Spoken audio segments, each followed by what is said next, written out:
नमस्कार, बहुत स्वागत है आप सभी का। आपके साथ मैं पल्लवी रविंद्र सिंह। महाराष्ट्र में क्या सीएम पद को लेकर चल रही तमाम अटकलों पर अब विराम लग चुका है? क्या यह तय हो गया है कि महाराष्ट्र का अगला सीएम बीजेपी का होगा? एकनाथ शिंदे के एक बयान के बाद तो यही लग रहा है। शिंदे ने कुर्सी छोड़ने के संकेत दिए और कहा है कि सीएम पद के लिए बीजेपी आलाकमान जो भी फैसला लेगा उसका शिवसेना पूरा समर्थन करेगी। महायुति के तीनों नेता अब अमित शाह से मुलाकात करेंगे, जहां सरकार गठन का फॉर्मूला तय किया जाएगा।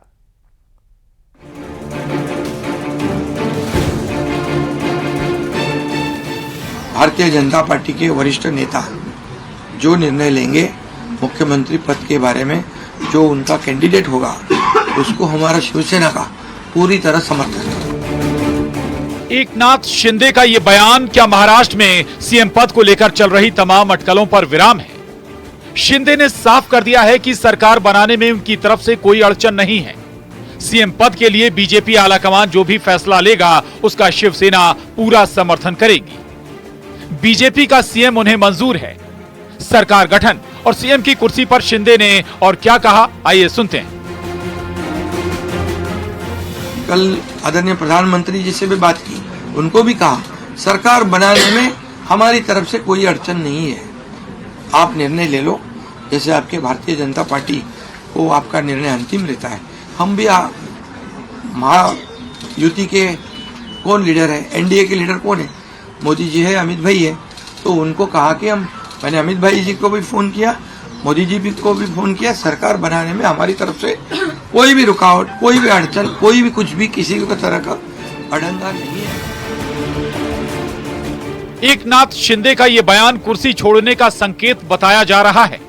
इस बयान से भी साफ है कि महाराष्ट्र का अगला सीएम बीजेपी का ही होगा और यह भी साफ है कि महाराष्ट्र के सीएम का फैसला दिल्ली में होगा। कल महायुति के तीनों नेता दिल्ली पहुंच रहे हैं, जहां उनकी मुलाकात अमित शाह से होगी। ये बैठक काफी अहम है। कहा जा रहा है कि इस बैठक में सरकार गठन का फॉर्मूला तय होगा और सीएम के नाम पर भी मोहर लगेगी। देवेंद्र फडणवीस का कहना है कि तीनों पार्टियां मिलकर सीएम पर फैसला लेंगे। लवकरच आपल्याला उत्तर मिळेल। तिन्ही पक्ष मिळून आमचे जे शेट्टी आहेत त्यांच्याशी चर्चा सगळ्यांची चाललेली आहे आणि लवकरच याचं उत्तर आपल्याला मिळेल। देवेंद्र फडणवीस से लेकर एकनाथ शिंदे तक कह रहे हैं कि सीएम पद को लेकर कोई मतभेद नहीं है, लेकिन शिवसेना के कई नेता शिंदे को सीएम बनाए जाने की मांग कर रहे हैं, तो कोई कह रहा है कि फडणवीस भी स्वीकार हैं। अभी तक सीएम पद की जो दावेदारी एकनाथ शिंदे साहब की है, देवेंद्र जी की है, तो इनके बारे में कोई भी आज तक उनको सिग्नल किसी ने ऊपर से भी ना दिया गया है, ना इनकी पांचों की एक साथ कहीं मीटिंग हुई। इसलिए अभी वेट एंड वॉच की भूमिका में देवेंद्र जी भी थे और एकनाथ शिंदे साहब भी हैं। महायुति के नेता लोग जो डिसीजन लेंगे वो हमें एक्सेप्ट रहेगा। तो अगर डिसीजन ये होता है कि फडणवीस जी सीएम बने, एकनाथ शिंदे जी डिप्टी सीएम बने, तो माना जाएगा? तो देवेंद्र फडणवीस जी सीएम बने और कोई सीएम बने, हमें कुछ भी प्रॉब्लम नहीं है। हमारे नेतागण हैं वो, उनका हम लोग रिस्पेक्ट रखते हैं। जो महायुति के नेता लोग निर्णय लेंगे वो हमें मंजूर है और शिंदे साहब को भी मंजूर रहेगा। महायुति में बीजेपी सबसे बड़ी पार्टी है, ऐसे में सीएम पद पर बीजेपी का दावा भी बड़ा है। अगर महाराष्ट्र में बीजेपी का सीएम बनता है तो वो कौन होगा, देवेंद्र फडणवीस या कोई और? महाराष्ट्र बीजेपी के तमाम नेता फडणवीस को सीएम बनाए जाने की मांग कर रहे हैं और फिलहाल वहीं इस पद के सबसे बड़े दावेदार भी नजर आ रहे हैं। सवाल यह भी है कि अगर फडणवीस सीएम बनते हैं तो एकनाथ शिंदे क्या करेंगे? खबर है कि शिंदे ने खुद को महायुति का संयोजक बनाने की मांग की है। दावा है कि उन्होंने केंद्र में भेजे जाने का ऑफर ठुकरा दिया है और अपने बेटे के लिए डिप्टी सीएम पद की मांग की है। Bureau report, news 18।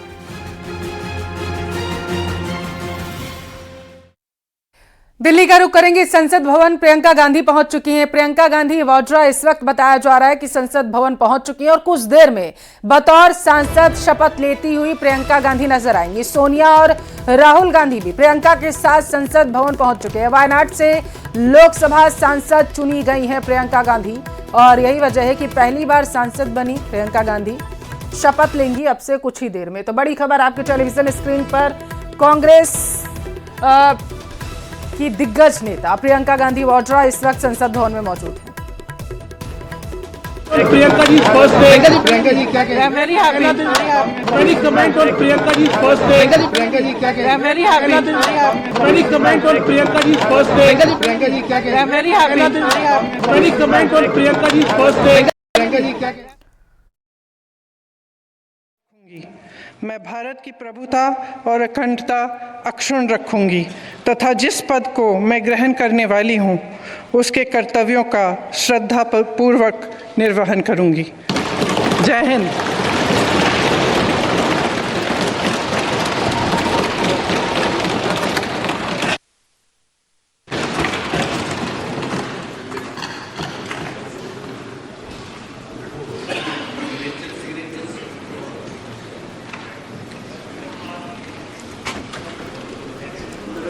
Priyanka Gandhi Vadra को आपने सुना, बतौर सांसद उन्होंने शपथ ली है और अब जो आगे की कागजी प्रक्रिया है उसको पूरा करती हुई प्रियंका गांधी नजर आ रही हैं।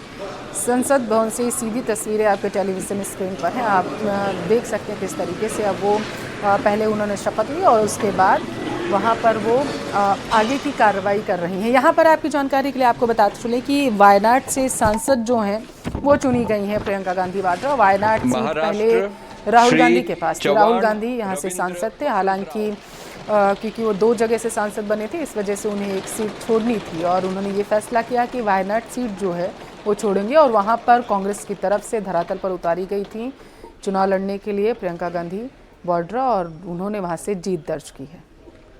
मी रवींद्र वसंतराव चव्हाण लोकसभेचा सदस्य म्हणून निवडून आलो असल्याने परमेश्वरास स्मरून शपथ घेतो की मी विधिद्वारा स्थापित भारतीय संविधानाप्रत अनन्य श्रद्धा व निष्ठा बाळगीन, भारतीय सार्वभौमत्वाचे आणि भारतीय एकतेचे निर्वाराने आचरण करीन आणि जे कर्तव्य आता मला प्राप्त होत आहे ते नेकीने पार पाडेन। जय हिंद, जय महाराष्ट्र, जय संविधान।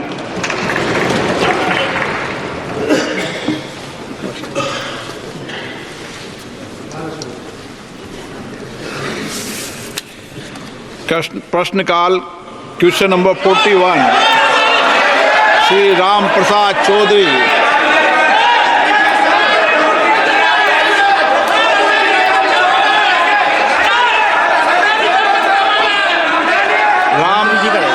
माननीय मंत्री जी,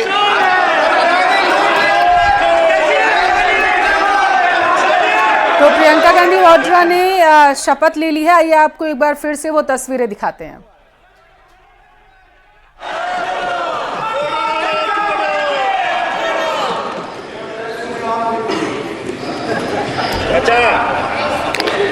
मैं प्रियंका गांधी वाड्रा जो लोकसभा की सदस्य निर्वाचित हुई हूँ, सत्यनिष्ठा से प्रतिज्ञान करती हूँ कि मैं विधि द्वारा स्थापित भारत के संविधान के प्रति सच्ची श्रद्धा और निष्ठा रखूँगी।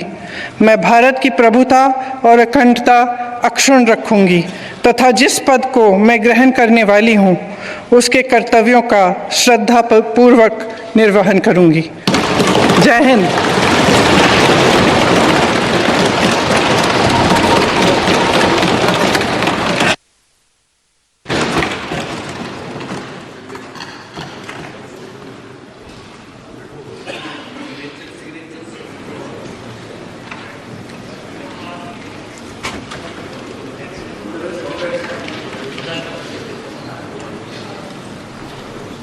और ये आपने सुना नवनिर्वाचित सांसद प्रियंका गांधी वाड्रा को जब वो शपथ लेती हुई नजर आई और इस दौरान बेहद ही मुस्कुराहट के साथ उन्होंने नमस्कार किया है। स्पीकर ओम बिरला को नमस्कार करती हुई नजर आई और उसके बाद जैसे ही वो शपथ लेने के बाद साइन करने के लिए कागजों पर नीचे उतरी तो उन्होंने अपने भाई यानी कि राहुल गांधी को भी नमस्कार किया और उसके बाद ये तस्वीरें जो हैं ये बेहद ही खास हैं क्योंकि पहली बार प्रियंका गांधी वाड्रा जो हैं वो सांसद चुनी गई हैं और यही वजह है कि उनके शपथ ग्रहण समारोह पर भी सबकी नजरें बनी हुई थी।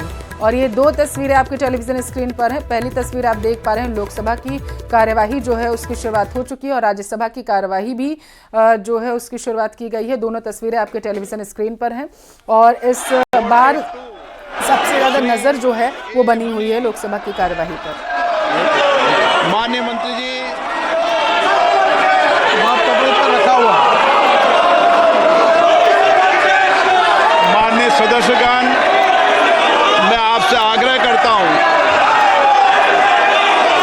आप जिस मुद्दों पे चर्चा करना चाहते हैं उन सब मुद्दों पर चर्चा करने का पर्याप्त अवसर दिया जाएगा, लेकिन आप सदन को नियोजित तरीके से गतिरोध करना चाहते हैं। देश की जनता ने बड़ी आकांक्षाओं अपेक्षाओं के साथ आपको सदन में भेजा है।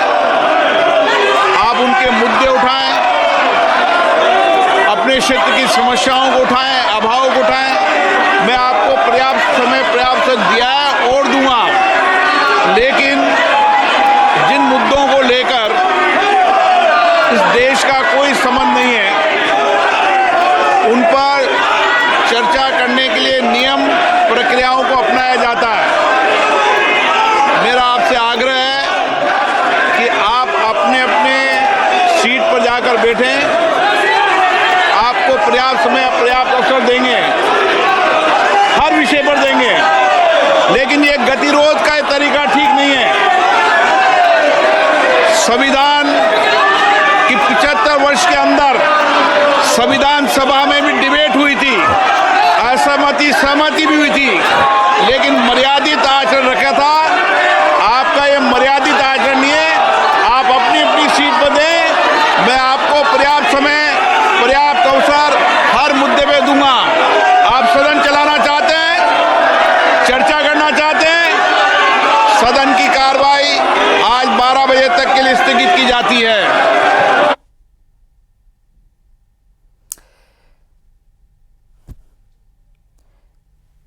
और ये इस वक्त की बड़ी खबर आपके टेलीविजन स्क्रीन पर। आपकी जानकारी के लिए आपको बताते चले कि सदन की कार्रवाई जो है उसको 12 बजे तक के लिए स्थगित कर दिया गया है। तो स्पीकर ओम बिरला की तरफ से फैसला लिया गया। उन्होंने कहा कि सदन की कार्यवाही को जो है वो चलने नहीं दिया जा रहा है और हंगामा कहीं भेंट न चढ़ जाए सदन की कार्यवाही, यही इसी वजह से ये फैसला लिया गया। स्पीकर की तरफ से उन्होंने कहा कि 12 बजे तक के लिए कार्यवाही को स्थगित किया जाता है। हेमंत सोरेन का शपथ ग्रहण समारोह भी आज होना है। 14वें मुख्यमंत्री के रूप में शपथ लेंगे। बताया जा रहा है कि मोरहाबादी मैदान में शाम 4 बजे के आसपास शपथ ग्रहण समारोह कार्यक्रम का आयोजन किया गया है। कई बड़े नेता समारोह में शामिल होंगे। कांग्रेस अध्यक्ष खड़गे, राहुल गांधी शामिल होंगे और इसके अलावा तेजस्वी यादव, अखिलेश और केजरीवाल भी शामिल होंगे। ऐसी जानकारी सामने निकल कर आ पा रही है। इसका मतलब कि इंडिया गठबंधन के तमाम जो बड़े नेता हैं वो सम्मिलित होंगे।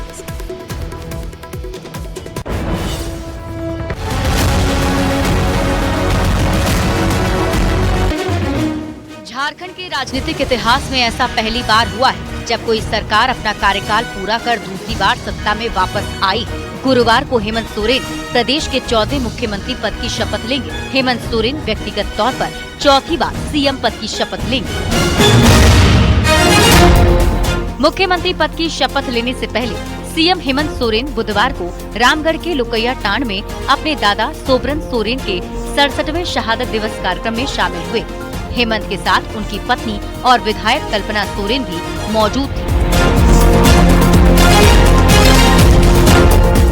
हेमंत सोरेन के शपथ ग्रहण कार्यक्रम को लेकर देश भर से इंडिया ब्लॉक के नेता आ रहे हैं। इनमें कई राज्यों के मुख्यमंत्री भी शामिल हैं। शपथ ग्रहण समारोह को लेकर पूरी तैयारी की जा रही है। कार्यक्रम स्थल के साथ होटल, एयरपोर्ट और रूट लाइन पर करीब 4000 सुरक्षा कर्मियों को लगाया गया है। उम्मीद जताई जा रही है कि हेमंत सोरेन की शपथ ग्रहण समारोह में भारी संख्या में भीड़ भी पहुंच सकती है, जिसे देखते हुए पुलिस प्रशासन ने मोरहाबादी मैदान की सुरक्षा में 4000 से ज्यादा जवानों को तैनात किया है और कई सड़कों से ट्रैफिक को डाइवर्ट किया गया है।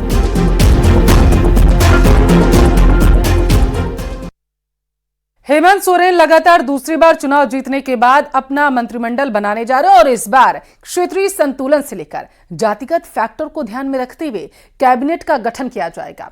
कौन कौन से चेहरे इस बार हो सकते हैं हेमंत सरकार में मंत्री, रिपोर्ट में देखिए आप।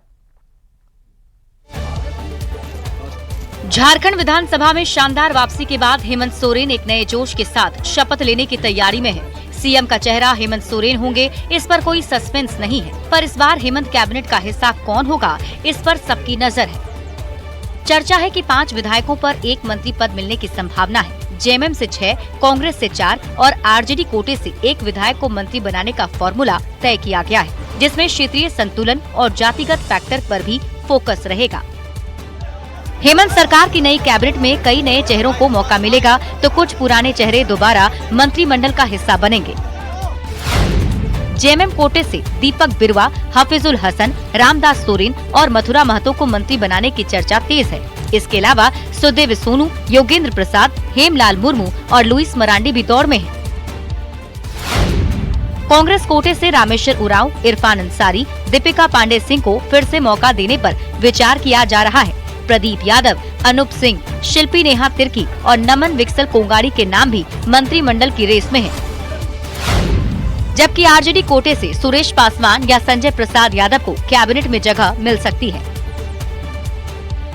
हेमंत कैबिनेट में इस बार क्षेत्रीय गुणागणित के साथ जाति धर्म के फैक्टर को लेकर भी लॉबिंग तेज है। पिछली बार 2019 में जेएमएम से 5, कांग्रेस से 4 और आरजेडी कोटे से 1 मंत्री बनाए गए थे, जबकि 1 मंत्री पद खाली रखा गया था।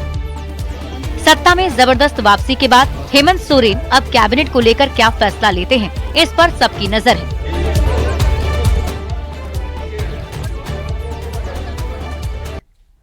दिल्ली से बड़ी खबर है। तकरीबन 300 करोड़ रुपए के फर्जीवाड़े से ये अपडेट सामने आया। 5 शहरों के 15 लोकेशन पर ईडी की बड़ी कार्रवाई देखने को मिली।